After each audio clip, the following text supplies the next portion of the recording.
Claudine Wolf, you make me holler at the moon. Getting your finest fish in this lagoon. I clear the now, you so beguiled. Even though you act so vile. And Deuce has stone cold style. These are my boobs, my skeleton crew. A little strange, but so are you.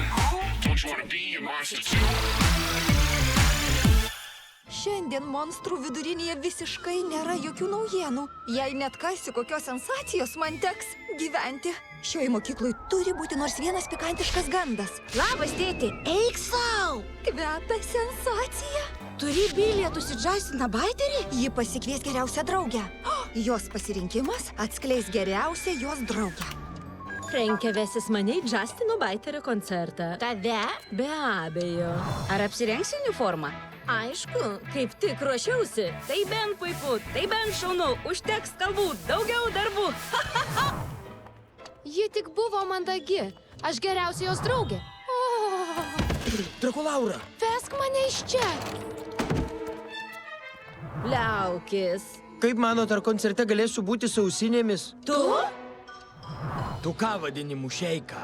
Negi patekau į monstrų vaikų darželį? Ne? Tai kodėl elgiesi kaip mažas vaikas? Juk tavo sesuo Minė pamačius neapsidžiaugtų? Juk tu jai nepasakysi, ar ne? Palik jį ramybėj. Ačiū. Frenkė visada taip elgiasi. Tai tu geriausia Frenkės draugė? Ulie, tu jam patinki. Jis pakvietė tave papietauti kartu su savo draugeliais. Nesidrovėk. Eime kartu. Frenkė tave palaikys. Atspėkit, ką Frenkė pakvietė į koncertą? Ką? Turime tai išsiaiškinti. Kas geriausia tavo draugė? Ar aš Išsirink, kurią dabar. Nesakiau, kad vesios geriausia draugė į koncertą. Aš vesios geriausius draugus. Eisim ten visi.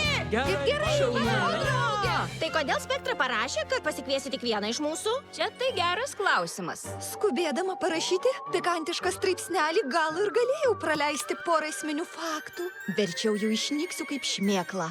Sudie!